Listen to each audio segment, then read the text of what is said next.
Bonjour, président Mathieu. Bonjour les journalistes.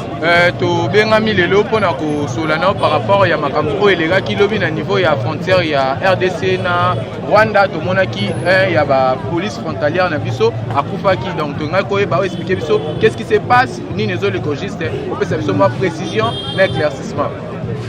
Ainsi les journalistes tozo présenter regret mingi na makambo oyo zo leka na frontière na biso na République ya Rwanda. Toyeba quitté que makambo boye ko salem.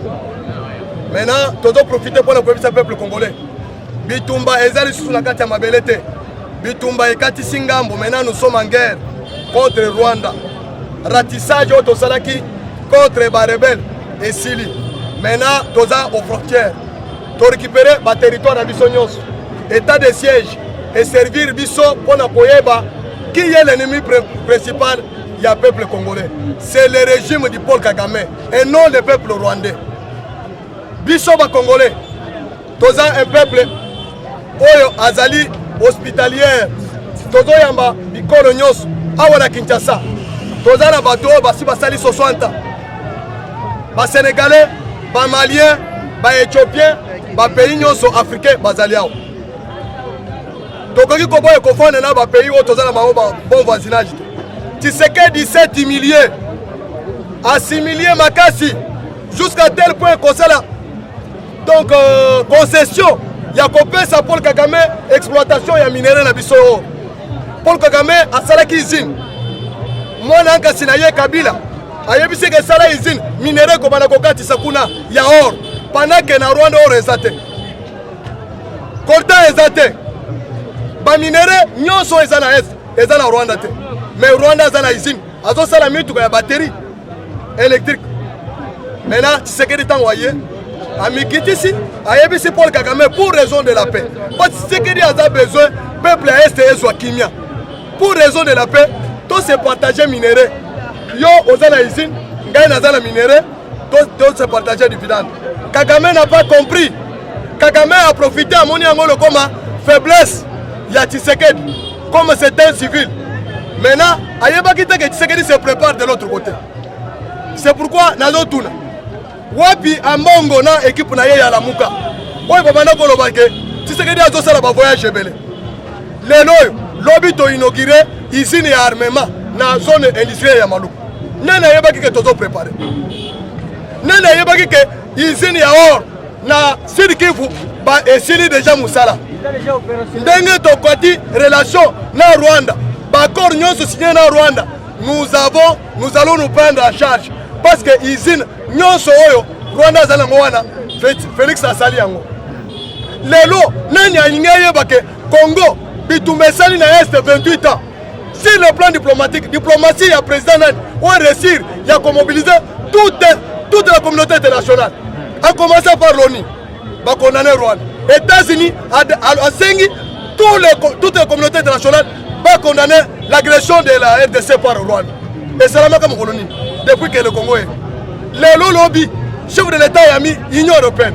Tous les membres, il y a sanctions de l'Union européenne. Baye Balobi, Pesabi son matière, tout sanctionner Rwanda, tout maîtriser Rwanda. Maintenant, Paul Kagame est isolé. Sur le plan diplomatique, lobby dimanche, forces armées, il y a régional, il y a Afrique de l'Est, et ils ont quoi na Goma. Ils ont quoi na Bukavu, ils ont quoi na Bunya. Nene a quoi la diplomatie bon. L'élo armée na biso est comme une armée puissante. Grâce à la mobilisation de Tshisekedi. Tshisekedi a fait ça le voyage. A fait que des éléments qui se spécialisent dans le domaine tel. Il y a guerre. Guerre Nicolas est comme une guerre technologique. Guerre spécialisée. L'élo Rwanda a fait mon intérêt. Plagnon c'est Rwanda, tout le monde a déjà. Tout le monde est spécialiste. Maintenant, raison au monaki Ambongo. Fridola Ambongo, cardinal Ambongo, a ici papa ya. Na ba déclaration bilobolo banaye que papa, ce qui Congo est commis paradis, ce qui Rwanda qui Congo bisoto, to Congo est commis paradis, ngana kofana na affaire, akokena kofana na Rwanda. Akena na affaire libela. Ce qu'on est l'autre zawapi. Akena affaire. Là où se trouve le peuple Ambongo Azate. Bon monaki nenge baboyaki Seni Kadima. Bayebaki que bacha moto na bango abana konomé ba député. Voilà. Tango ba moni Kadima. Na Tshisekedi alobi ke nous rappelons encore mixage, brassage, intégration et groupes armés dans les institutions. Un caporal a commis général sans que pour les cabayetas pour nous. Tu sais que dans 3 ans, à salir réforme armée, banani nyonso, formation nyonso à Kiton, et récupérer à lire le temps à Mobutu. Kotako lui même. Base militaire à Kamina, Kibomango, et il faut qu'on a récupéré place là. Nous avons des officiers. Oui, besoin de défendre la lobby. Nous sommes prêts à franchir lobby et militaire à franchir. Toyebisaki Rwanda a la force unie. Bon, mon équipe peuple s'est mobilisé derrière FARDC, derrière force chef de l'État. Nabuka Balobi, la frontière tous aux côtés. Parce que nombre n'abisso. Même les soldats rwandais baza combien bakomate, batonion soit conciliaté. Il y aura une équipe. Oh, il y a le col américain, basalana ba britannique. George Washington a tangaté. C'était moi na ONC. Le premier président américain a tangaté George Washington. Azalaki babumi bandimi lelo pour anglais pour concilier sabiso. Bakei na froti George Washington a tikali moko a ce pouvoir. Makambo a classe ezalaki te. Mais où sont passés les docteurs, les professeurs universitaires qui ont travaillé avec Kabila? Qu'est-ce qu'ils ont laissé le Congo? Les autres, c'est que des gens qui ont accueilli les autres. Atikili biso Congo Mobimba. Atikili biso armée. Atikili biso armée. Azotikili biso diplomatie monnaie. Nous sommes respectés sur le plan international. Mais Kabila atikili biso ni. Batonyo so ba travailler le Kabila atikili biso ni. Nazo lancé un appel pathétique. Na tous les Congolais, un vrai patriote, tout soutenir FARDC, tout soutenir le gouvernement Nabiso. Na sepeli makasi. Na patriotisme, il y a le président Mbosso Kodia. Et le Mbosso Kodia Sali a déjoué carte ya Bahati Lukwebo, le pion de Kabila. La cour constitutionnelle. Donc sepeli makasi, la déclaration, il y a le président, vice-président Mbata, professeur. Oh, il y a le lobby que ancien président comme le sous-président. Histoire de Kabila na maye. Et c'est comme tu sais, c'est tout na F. Maintenant, soda wana. Peuple a lobby, bon peuple bisoye. Peuple a côté la camp militaire. Pour pas l'ongolais na morgue. Bata moulana comme Mobimba, héros national. Mobilisation à Boyezala quoi. Il y a peuple derrière l'armée. Non, non, Salamakate. Au moins, Tshisekedi à l'Obakake. Le peuple que vous voyez est une arme plus que la bombe atomique. Maman. Tu as vu ça, Laurent de Kabila. Kabila Tika, le peuple plus que non, un peuple sans une armée. Maintenant, le Kabila Tika le Bissoni. A Tika le Bisson 28 ans. Le Rwanda a infiltré, colonel, major, chef d'état-major. Vous serez condamné comme complice, il y a haute trahison. Tu as géré l'armée avec les infiltrés, sans toutefois les délicher. Voilà. On ne peut pas gagner la guerre si on est infiltré. Chef de l'État, commandant suprême, Todo Senga Yoboy, contrôlez d'abord l'entourage de Yonyo. Qui est Congolais, qui n'est pas Congolais. C'est ça la première stratégie pour gagner la guerre. Voilà. Si vous n'êtes pas infiltré, vous allez gagner la guerre. Deuxième, il faut avoir le peuple derrière vous. Comme le peuple s'est soulevé comme un seul homme, Nambalo, dans la Martin Foyou, la zone Kosotou. Si vous avez des relations, vous avez des relations. Autant opposer à nous. État de siège et produire le fruit, tu découvrir, tu récupérer votre territoire, à zone Bakebolo, on a un état de. Ah, Noki! Noki!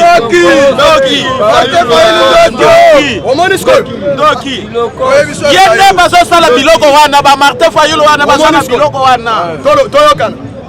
Est-ce que au Moni Mokeri, il y a un Rwandais, Jeannette Kabila a occupé poste Nyonso na Congo. Député national, président de la commission de défense, a été français. Lobby, dans le décision monnaie institution, il y a un Colombo là-bas Rwandais, dans l'Assemblée nationale. Ariane, je vous chope, c'est une Rwandaise. C'est une Rwandaise à 100%. Voilà. Même sérieux. Maintenant,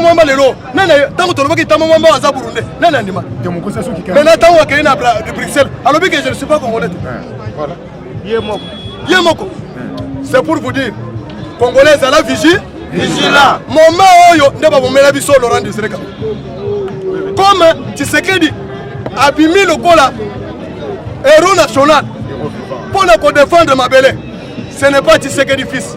C'est Tshisekedi le père. C'est Tshisekedi le père. Et tiens, Tshisekedi dans l'aéroport, il y a des Sengimana. Je vous dis, peuple congolais, soyez vigilants. Bon, c'est la vengeance d'un peuple rwandais ou burundais. Biso toza contre le régime ya Paul Kagame. Bon, tomber dans le piège. Oh, Laurent de Kabila Sali Sabino a pour le Sabino touche. Ndeoyo, communauté internationale, c'est qui derrière Rwanda, récupérer d'abord Biloko na massacre au Basala ba Rwanda. Biso to kosala bongo te. Ya biso na bango ezalaka kabitumba. Guerre diplomatique ndenge to kase or na biso ekokende lisusu te. Korta na biso ekokende lisusu te. Nani Iranium ekokende te. Rwanda akosala lisusu je officiel soki ozala sima officiel buka yango ezali audit oyo Rwanda achaki biso mpona kosala biso écoute serveur central na Rwanda officiel ozowelela na officiel oza écoute na Rwanda eza usine ya barwandais compagnie ya barwandais congolais yebe tala omoni tant basala ka guerre il y a la guerre économique, guerre médiatique, guerre diplomatique. Fati a cassé Rwanda sur le plan diplomatique. États-Unis a lobby, Yemoko lobby. Commission et affaires étrangères, il y a Sénat américain. Basali déclaration, Bazo Seng. Toute la communauté internationale va condamner l'agression, il y a Rwanda, il y a RDC par Rwanda. L'Union européenne a condamné. Belgique, Russie, Yemoko. D'ailleurs, à cette avion babeti lobby et pas ba Rwandais et ça il y a Russie Bazinga Poutine a lobby bon Kagame au sangana ngai au monde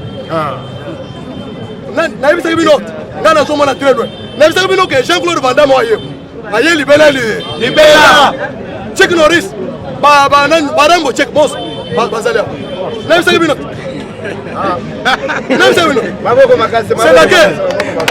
c'est la guerre. La guerre, on utilise tout le monde.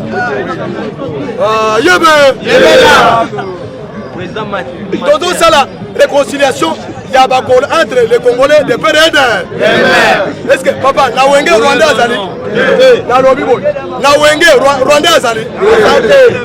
Signe à Liboso, il y a Fotia Kolak que il va réconcilier tout le peuple congolais. Moussoïl, Moulouba, Moukongo, Mungala, Betona.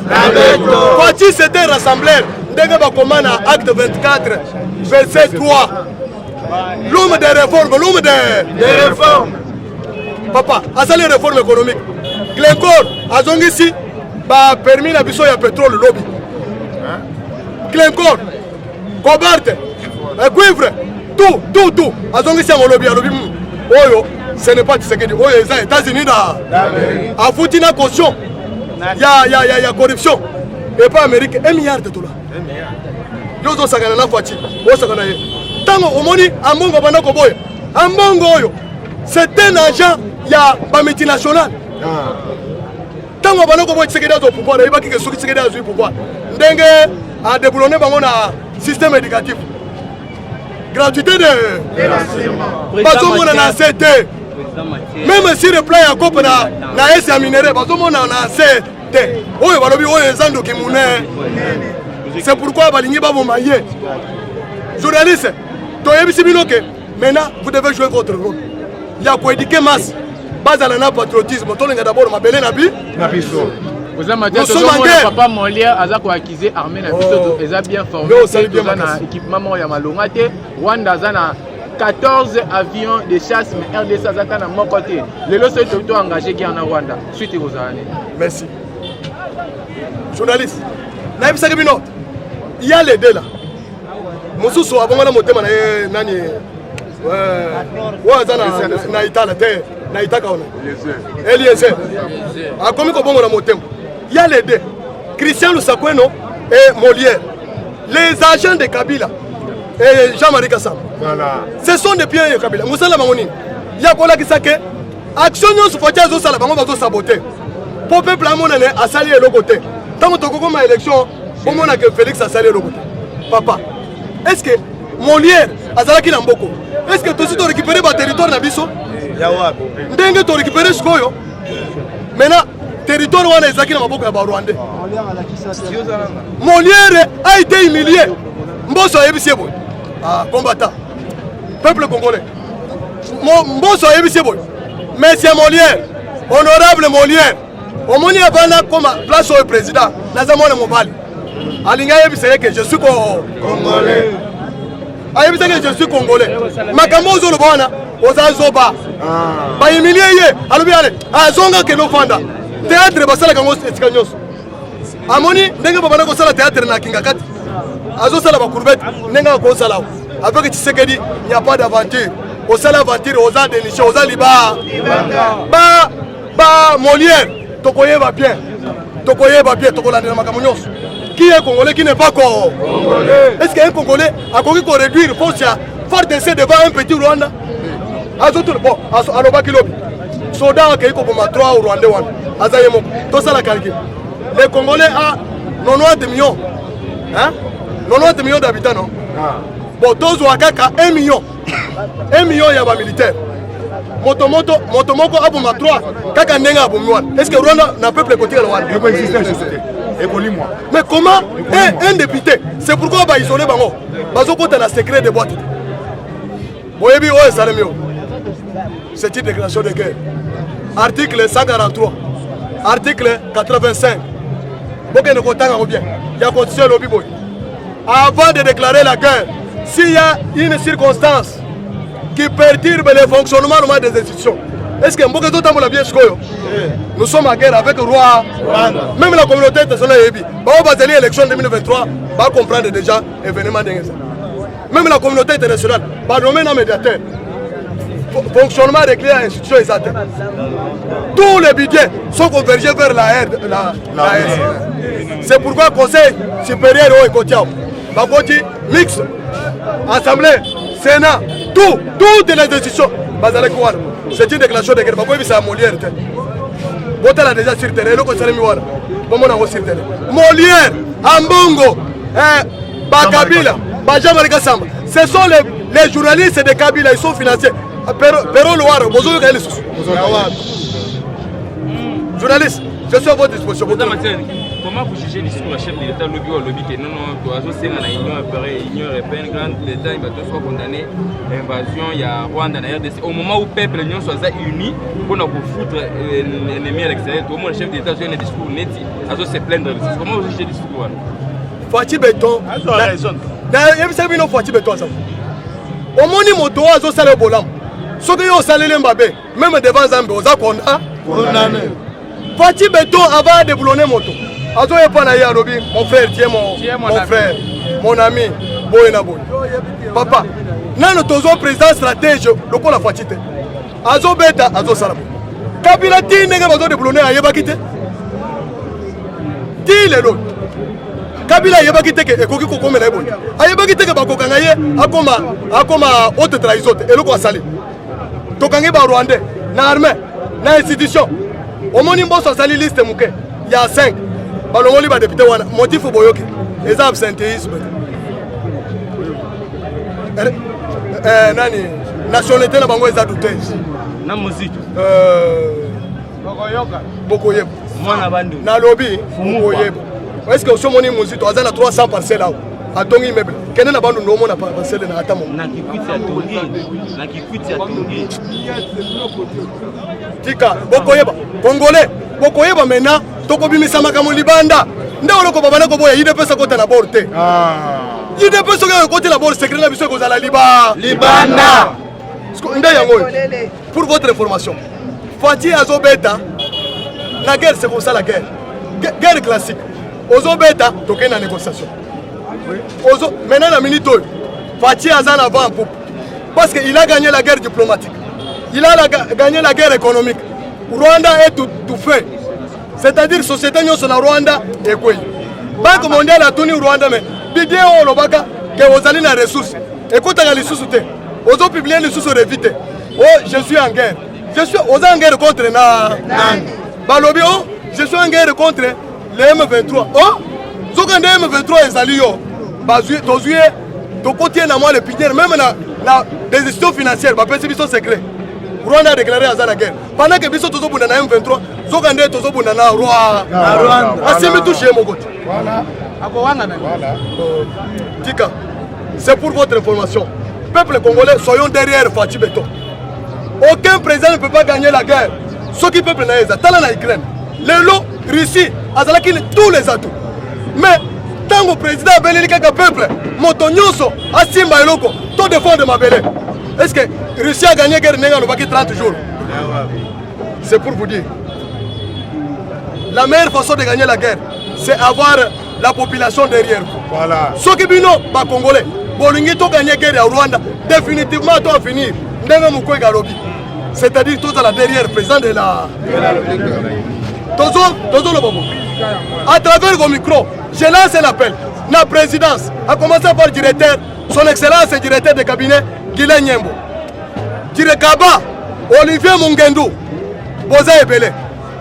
Madame Mbombo, délégué à Dirikab, Nagatia, presse, tout le monde pour relever le budget. Il y a communication, presse c'est une arme. Dengue, peuple les a mobilisés. Et c'est la chaîne Nyos, presse Nyos les a mobilisés derrière le chef de l'État. Donc on gagne la guerre. Médiatique. Parce que Rwanda a financé la mutation, a financé RFI, a financé la chaîne. Mais Bissoto armé na Bisso. C'est pourquoi Balobi, pas question Yao. Oh, beaucoup de sangana n'ont pas chef de l'État.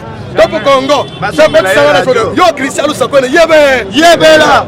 Nalobi Cristiano Sakone yebe yebela. Makamono, oh salaire ya chef de l'État est combien? Yo utuna kabila salaire. Voilà. Yo zamana na. Yenani. Isa kweno na matière.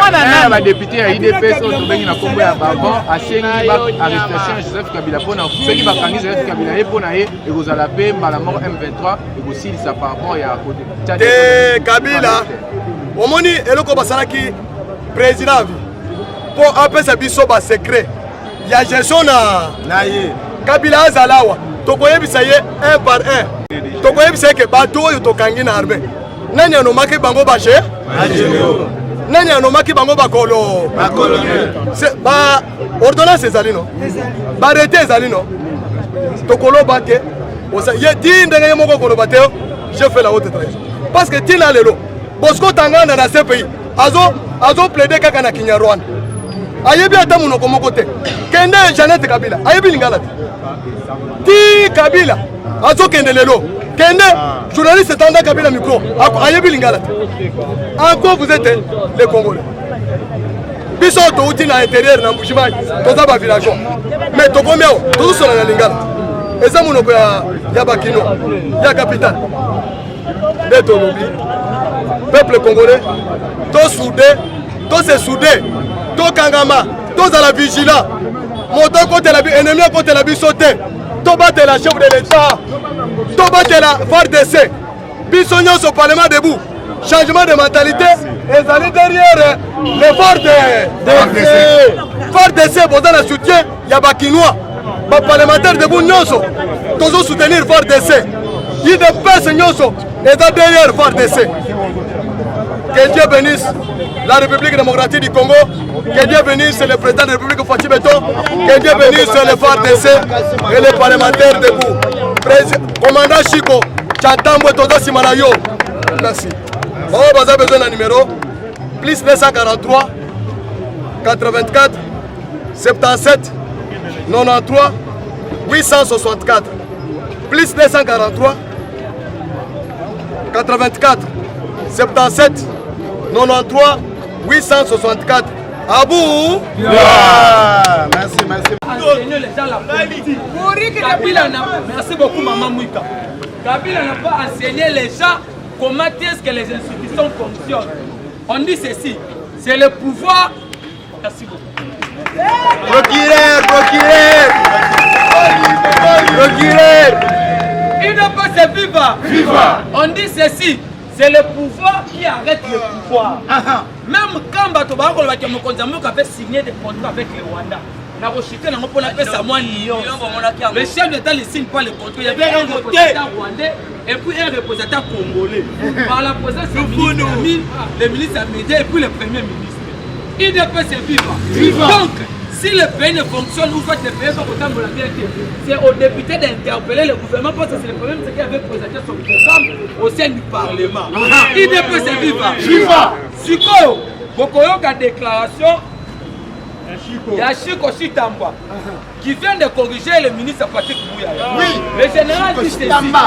On nous demande jamais à un voleur, mais on l'exige. Nous n'avons pas le temps de faire une demande à la petite armée rwandaise de retirer ses soldats. Nous allons assumer sur le terrain et leur faire payer cher. Ils ne quitteront pas notre territoire. Nous allons tout faire. S'il faut entrer au Rwanda, nous allons le faire. Mais on doit donner une bonne leçon à ces pays, à ces petits pays.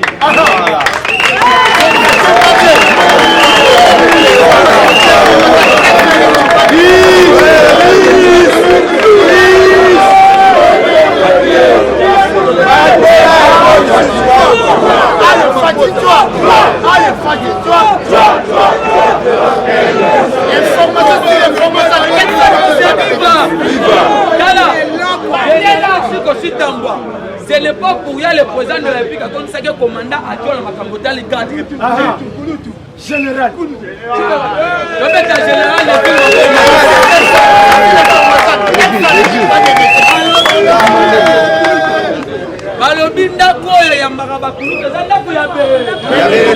C'est que nous sommes déjà bénis politiquement. Il y a un autre qui parlement nouvelle génération, information sur information. Il ne peut se vivre. Le général Chiko dit ceci. On nous demande jamais à un voleur. Un voleur, c'est le roi de l'Ouganda. Oui. Par l'entremise à Kagame maintenant Museveni. Mais on les exige. Nous n'avons pas le temps de faire une demande à la petite armée rwandaise et ougandaise de retirer ses soldats. Nous allons s'assumer sur le terrain et leur faire payer cher. Ils ne quitteront pas notre territoire vivant. Nous allons tout faire. S'il faut entrer au Rwanda, nous allons le faire. Le Congo doit donner une bonne leçon à ces petits pays rwandais et l'Ouganda. On parlera de la diplomatie après. Pour le moment, on doit apprendre à l'armée rwandaise comment résister la souveraineté.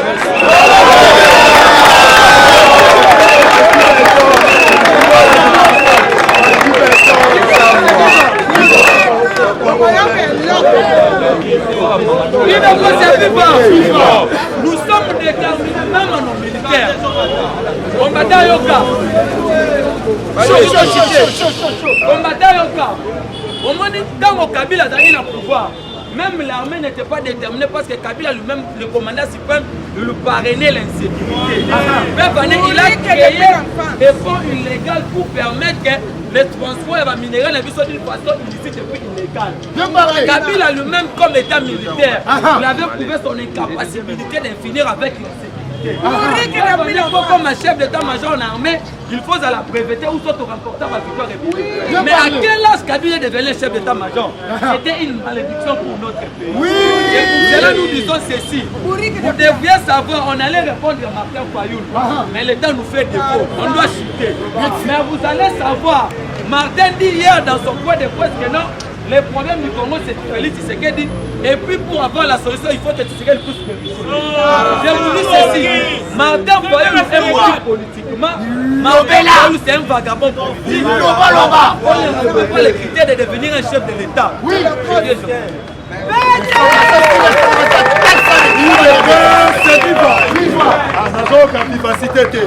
toyambi oyo tobengi papa na biso nabengaki koko ta biso bana mike oya kodiembela toyoka bango batiere oyo tozobimisa toyibi yango baformation ndambu yango esali bato bazala bagénie awa idepese viva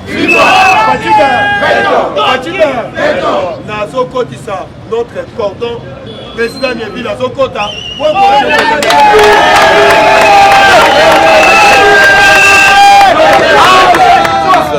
Allez, fatigue-toi. Allez, fatigue-toi. Moi, elle est pas de bêtises.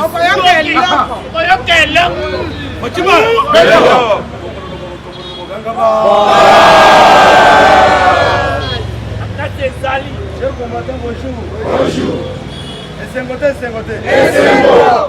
Mon général, na tongo ya lelo parce que naye kotala bandeko na ngai bacombattant oyo tokunda na bango depuis ka libetele d'abord moboko mon général asepeli na acte bosali acte oyo babengi ya haute portée parce que politique eza monde ya politique eza monde ya baintérêt na politique soki omesani kofinga okoavanse soki moke nasepeli parceke nazomona mingi bilongi kaka ya bacombattant avant napesa information epesele dabord bakoma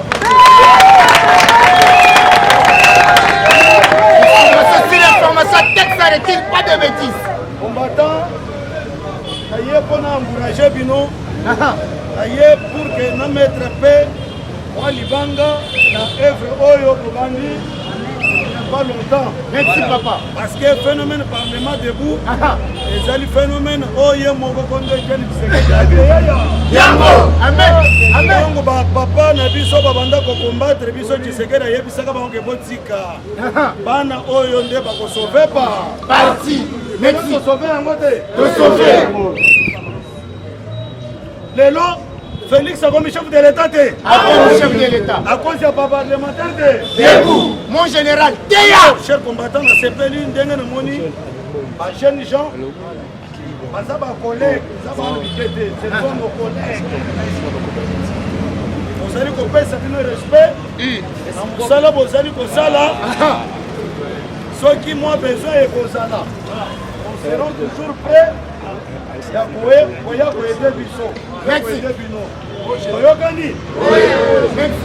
Aussi longtemps que musala oyo tozosala mpona kosunga Etienne Tshisekedi. Musala oyo tozosala mpona kosunga Bati Beton. Musala oyo tozali kosala mpona kosunga UDPS. Esengeli tozala bomoko bolingo ezala. Tozala bomoko nsima ya bakonzi ya mboka. Tozala bomoko nsima ya bakambi ya parti na biso Écoutez bien les informations.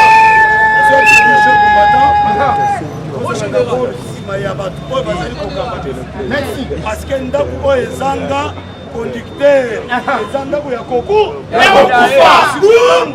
na ndako na yo boza na conducteur oyo babengi papa mikolo nyonso ozofinga ye seke oza maledi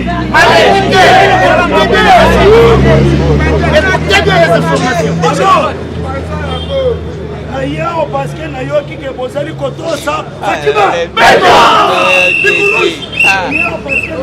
ozotosa bakonzi ya pa soki botosaka bango te nalingaki nakoma awa Ici c'est information sur information. Qu'est-ce que ça retire pas de bêtises. Information moke après natikela bacollègue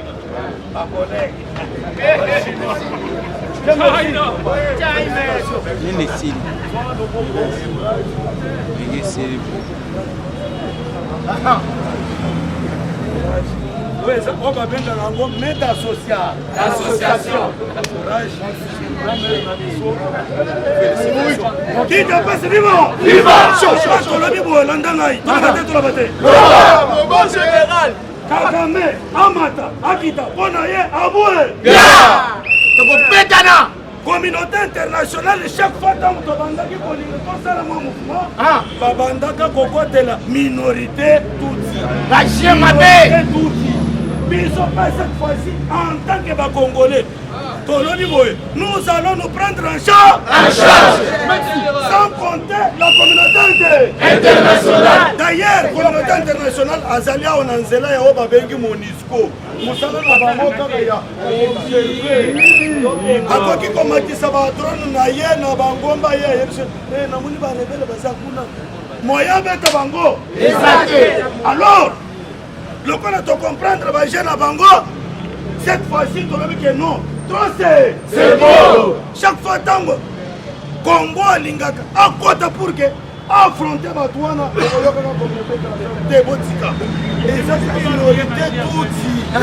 ezali minorité tuti mais ntango M23 ezali mouvement ya barwandais bote mouvement eye pour ke ebwama mboka na biso bakata mabele ya mboka na biso ekoma ya bango bino bakolinga yango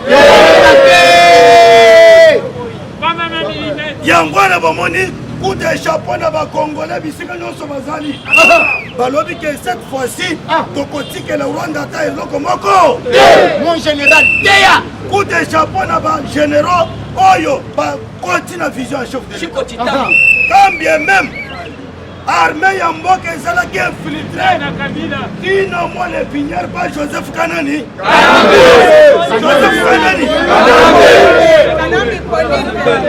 ntango biso koye tokuti armée na biso babebisa yango barwande tina kati assemblée nationale barwande tina na sénat barwande tina cour barwande na dgm barwande na DGI barwande na baservice ya mboka liboso ndenge mon général teya wana bomoni chef combattant régime ya Faci Beto ezali régime eye kopesa mutu na mutu identité na ye soki oza moyibi okozalaka moyibi soki oza assassin okozalaka assassin yango wana bomoni oyo bazalaka infiltré na armée na biso bango nyonso babandi kobima na poisa Fatime toza na bino chef commandant bitumba oyo bozoyoka ezali bitumba oyo bainflige biso pour que lokola kabila le père oyo motu monene ke son homme repose en paix bapesaka ye mosala yake ndenge topesi yo pouvoir boye pesa mpe biso ndambo ya mabele ya est ntango kabila ye esimbi te akuti rdc eloko ya makasi achange langage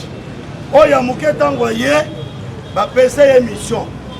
La première démission, il faut armée congolaise ezala moke ezala na makasi lisusu te kabila asala yango à tel point que James Kabarebe alobaka ke armée ya bakongolais ekoki ata koboma puku la jemabe obosani yango siko cher combattant tout le temps ya kabila moke depuis dirigeant biso armée na biso ezalaki incapable ata ya koboma puku sikoyo biso toye tokuti makambo nyonso tete ya kobeba mboka ebebaka mboka ekufaka fakima toye pour ke tosepwisa mboka baservise nyonso ya mboka ekufaka ntango chef de l'état alobaki mboka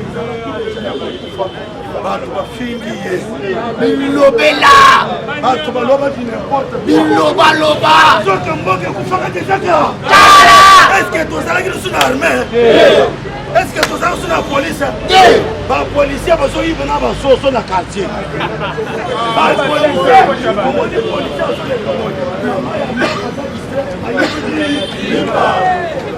c'est-à-dire makambo nyonso ezala ya kokufa dejaka biso to échec combattant tala esika tobandi tala esika mboka ezalaki tobandela sikoyo ya zero bapays mosusu ntango bozwi pour bokonzi okokuta banzela eza deja misala eza deja bobandika kokende liboso mais awa kabila batimoli bazindisi biso bakundi mboka. Écoutez bien les informations. Ntango bamoni ke Félix azoya mabe sur le plan économique kabila asali 18 ans Didier Lembe biso toye tosali 3 ans Didier azomata sekoma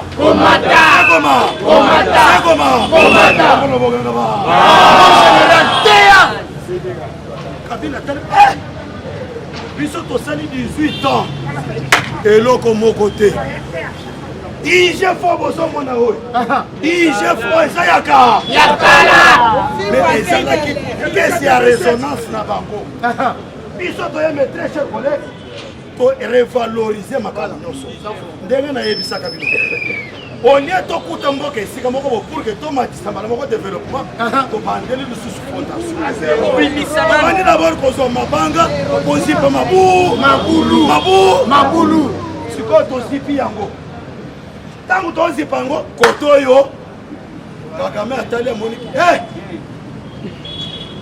état de siège epesi bango buluyek parce que état de siège tozoyeba nini ezokota nini ezobima état de siège tocréer état de siège epa na biso awa epa Kagame crise Kagame akomi incapable ya kozala ata na kantine moko ya iranium ata bito moko ya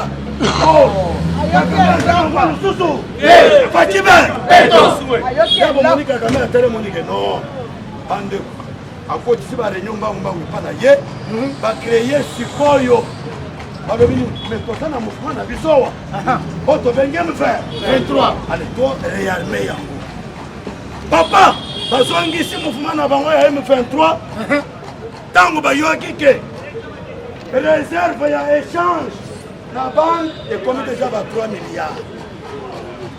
Sans formule. Batali Bamonike, armée ya Congo, et Zouangi na top 10. Batali Bamonike non, Fachi, Azokota na ba mouvement Nyoso. Ndebo mon cher combattant, bazongeli mouvement na bango na Zamba. Mais bazo bossa na ke, mwana yango nani? Oui. Zoka Félix, papa na ya yebisaka ye. Ata mukolo kokoma chef de l'État. Soki awe komi bakasi côté là, bimela, zongela. Mon général Teya, diplomate de carrière. Fatima, mwana yango azanani? Papa na yebisaka ya ata okokoma chef de l'État. Soki awe eza makasi côté là, bimela, zongela. Écoutez bien les informations. Epesi. Yangwani nde bosomo na Rwanda. Yangwani boyoki ba pays mususu ya Afrique. Y compris Kenya. Et Kosovo. Balobi ke non. Eloko nini esilaka? Ozokende sikoyo na oyo babengi osangisa makasi na biso. Nous déployer ce qu'on force au Bengi, force région. Pour que toi et toi tu sois dans ma casse. Mais il y a dit que l'armée n'a papa, tant que vous voyez que le président africain, vous savez que non, tu sois content pour que toi et toi tu parce que Bango m'a dit façon RDC, façon FARDC, à ce moment où je donne mon coup. Ce qui a réussi.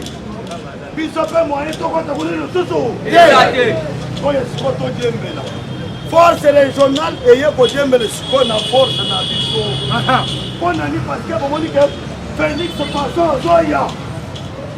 En tout cas, à côté de biso, par rapport à ce que je fais. Ayebisaka ba belge. Que ceux qui m'ont sakani Bokotale le Congo à travers l'île. Écoutez bien les informations.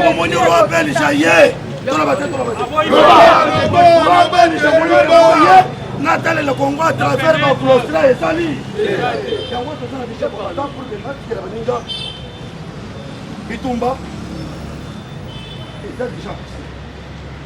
Parce que bonne analyse. Mon cannabis 100% congolais. Merci. De père et de. Amen. Pourquoi l'importance c'est de père et de. Amen. C'est biso chico. Merci. Mettez-les mon cher.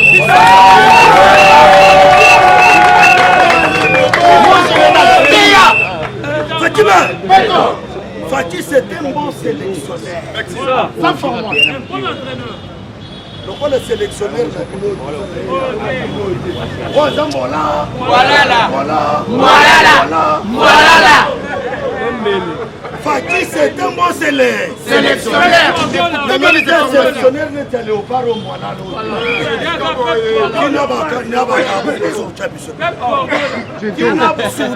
Soudan. Et si comme moi comme il me saka na maya.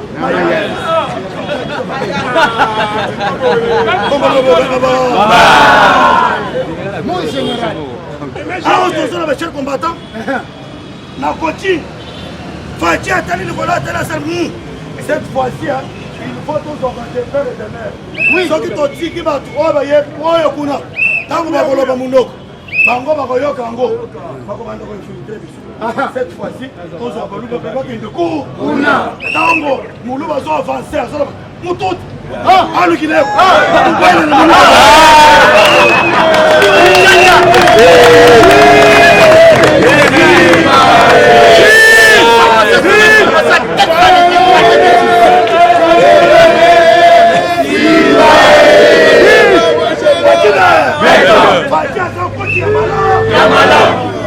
Écoutez bien les informations. La peste c'est quoi? Tactique échangée. Imana mwaba. Wena lokuda bolu. Atukile kuda baba. Chibingu muchao.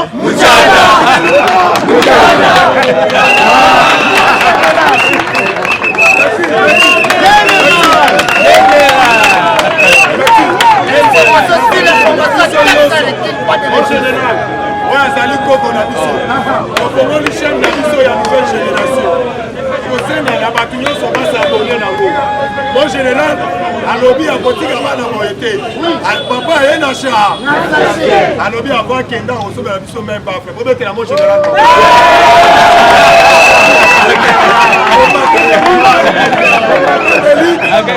combattant d'élite mpona lelo tolingi tosukawa topesa bino apangu topesi bino président chinois mais ya kobanda na biso lobi na tongo président chinois sokota bo encourager idps viva na yoki oyo président alobi na souscrire ya amen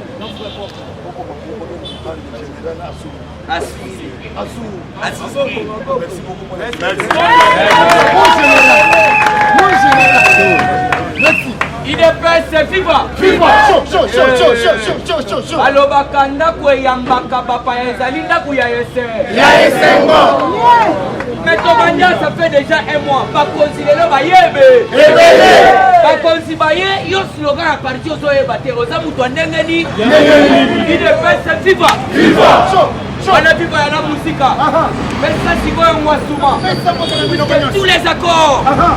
Tous les accords diplomatiques. Les protocoles d'accord entre Rwanda, Ouganda ont été suspendus. Alors, on c'est la ligne pour encourager Bisso. IDPS viva! IDPS viva! IDPS viva!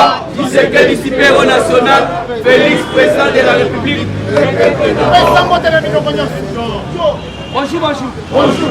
Bonjour les tous. Bonjour. Ebwenge. Losako. Ayaya, nani koi? Fati Beton. Bon, mukontombo lweto. Mo mai Jambo sana. Le grand esprit Jambo sana. Maintenant les lions de la tribu congolaise Maboko Makasi. Sans plus tarder, Ngongresate. Donc, continue à quatre actualités politiques. Fatime. Zongissa Fatime. Mohamed Ibe. Mukishibe. Yaya Fati très dangereux. Naebisa Kibino. Tika Kagame Tinda Bam 23 Bakokufa Lokola Bampu. Bakufiebe. Benito yo mwana na mwana tula mwisi yaza. Amata teni bombe grenade bokisa ngoba FDC ba yoko. Nasa Web Sabino, tolela qui pona Chico Chitambo. Merci Moukonto Molomoni alignement. Il y a Congolais, des pères et des mères. Oui. Yécoute toi Kene Mousikate. Stratégie à Mouké. Et puis pour votre formation, il fallait qu'il voie que non. Delphin Kaïbi Abanda Kikoluka Chico Chitambo Bobo Maé depuis Kala. Moutosova Chico Chitambo Ezali Fatime. Les lobomoni utilité. Ya Chico Chitambo. Nasa Web Sabino, Chico Chitambo aussi contrôle ya Bundanganda dans une seconde, pardon. Et sengi ba autobengi ba application belete. Chico Chitambo aye après sika kakil schéma. Tactique après sika schéma. Ba ba sali mathématique ba ebi. Voilà, schéma cartésien. Merci doyen, papa, merci. Puisque moi je fais la mathématique physique. Et ali schéma cartésien. Yango no moni shiko kitambo afandi na ye, apesi ka mot d'ordre de kaka. Simba point wana, Simba point kotoyo, matuze za la boye, bobeta ngo ensemble. Yango no yoka kije ya. Oh boy, ceci c'est là non. Ba repousser qui est par de cette. Si Kotita très sage, alors bien maëlo nango, ce qui n'a l'ingina appliqué à la population, on coupe pas. Vous savez, on va faire signer par Fati Béton, il y en a pas de la population. Alors pour tout éviter danger, permanent contre la population, si quand était bango ba kota ba sangana siko, to beta bango ka kinding mongo bango nyo surtout ba kufande. Kufite ba kufite. O chete mbelu kama kukuso ipaleme sili. Nala kiso bilili, il peut se vivre. Toujours dans cette qualité politique. Boyo Kaete, il faut dénoncer toujours les Rwandais. Alors vous devez comprendre, la banda Koloba par rapport, il y a Otto Bengi. Accord diplomatique. Le protocole d'accord, nous sommes Oyo Fati Abomi Yango. C'était le Conseil suprême de magistrature. Fati Atali a fondé le Biboye. Banyangala Katoyo Balobi Kengana Signacor. Mais, vous se rappelez en 2012, même professeur Kael a fait une déclaration. Donc, on a vu une vidéo. À l'Obi, encore, on a signé en 2012. Et elle a qui l'a mis sur ya, si je ne m'abuse pas, Raymond Chibanda. Baza Kotouna Raymond Chibanda. Accord Yandengoyo. Par Rwandais, bakota na kati ya Congo, bakota même na armée. Raymond Chibanda, ondimi ko signé yango, Raymond Chibanda andimi. Babandeli tous pour la deuxième fois. Raymond Chibanda, accord oyo, ondimi ko signé yango, Raymond Chibanda andimi.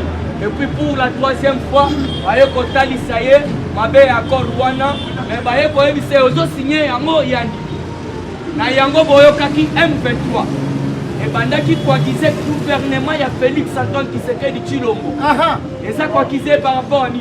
Oh, et Ali, pour respecter l'accord, oh, va signer qui. Accord les Alakini. Accord les Alaki, il y a tous les Maïmaï. M23, donc ça va en armée. Oh, les lots, il y a ce l'armée. Il est prêt, c'est vivant. Puisque le pouvoir, c'est l'armée. Tandis que nous avons encore plusieurs généraux au sein de notre armée. Donc ça de l'autre côté. À côté ça n'a pas kaki. Merci na Fati Beto pour comprendre déjà. La milite enga teshiko chitambo. Donc c'est un peu parce que la biso John Numbipe bachae. Voté combattant. Baye ba kamati Otto Bengi Edi Kapen. Puisque Edi Kapen mutoye billet très bien. Basali ba Katangé bo ba ko sabiso ke Kabila Zali Katangé. Même bande qu'on a biso à est. Alors on a comme nos policiers parole de nous condamnons les actes de barbarie.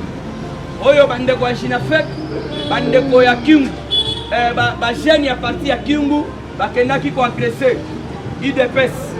Alors yalaki na Lubumbashi, nous avons condamné ba acte wana. Toujours na kati actualité politique. Assemblée nationale, Jeannette Kanamba Leli. Ana Katukura, IDPS viva. Par rapport, IDPS viva. Par rapport, il y a invalidation, il y a Otto Bengi, député. Oyo Babanda qui peut participer.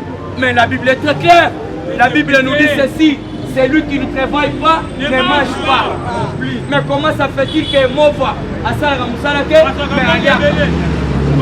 comment ça fait-il que Otto Bengi, Mousito, Ange Mouchebekwa, Basala Kate, Baobe Minap, Basala Kate, Bazora salaire na bango.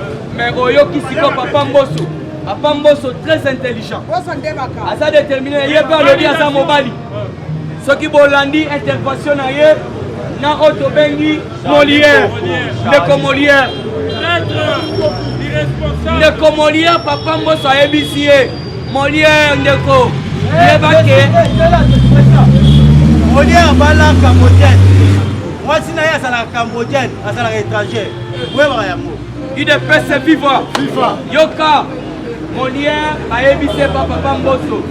À part la présidente de l'Assemblée nationale, nazali mpe mobali akobanga yo te puiske nazali mpe mobali na yango moni bozo eloko avant tochite. Merci président Dieu merci. Respect toujours de l'air.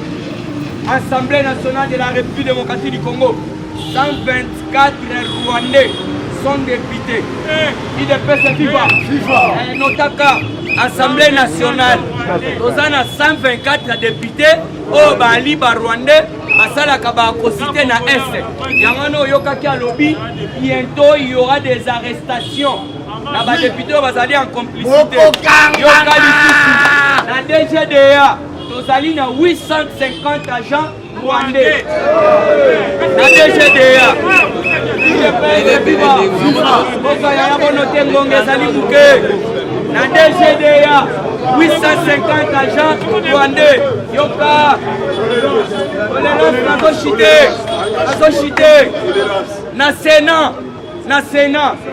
Sénat va signaler biso tozana 44 Rwandais na Sénat. Oh bozomona kuna Tolobi Kanambe yonanga merci na bino yonanga na Kanambe ndenge boyaki kokotisela biso ba Rwandais ba infiltrer biso. Comment ça fait-il?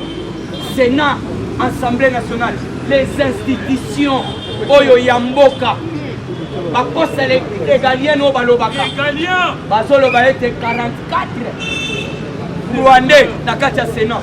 Mais ça normal po tozana ba Moïse Nyamugabo toali na Tambwe Mwamba toali na baoto bengi ya Sarias Rubelwa bazwaka mbongo wana po barenforcaka kuna. Alors bakombo ezebele na boyi komonopoliser parole justice Kamere ba procès ba prolongé. Alors jusqu'au 21, 5 jours on va bakisi wete basambisa otobengi Kamere wakadikiri. Merci na balani na biso nyonso bazola na biso ali kolo nzambe apambola bino o s'abonner na nouvelle génération.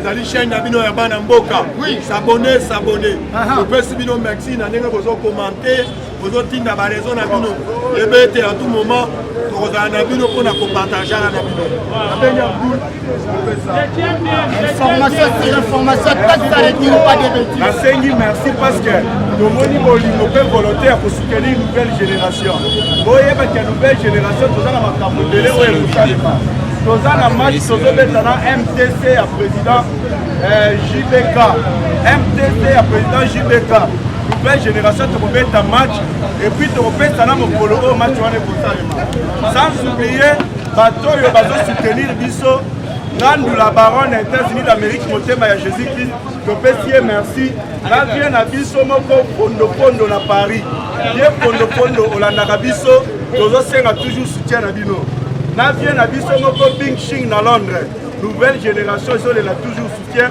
et puis ba mama ya Château Rouge bino tozobosa na bino te ba mama ya Château Rouge mama la présidente Lili Makaya na Château Rouge na Paris tozolela toujours soutien na bino na maman Suzy na Château Rouge soutient toujours pour la nouvelle génération na maman Annie na Château Rouge sans oublier Etienne Kabou ya Chilumba grand journaliste na niveau ya Mbujimai oyo chaque tongo batiaka place mais pour la nouvelle génération na vie na biso moko Patrick Boulabula na France nouvelle génération yango oyo ezosala musala kitoko selon ba norme pe eza ko respecter hiérarchie ya parti na bosali te vie na biso moko Godefroy Chibala topesi ye merci na États-Unis d'Amérique na ndenga soutenaki biso na bafle et puis na chaîne na biso nouvelle génération tosengi bosabone abondama na chaîne na biso nouvelle génération et puis na groupe na biso WhatsApp ya nouvelle génération numéro na ngai yango oyo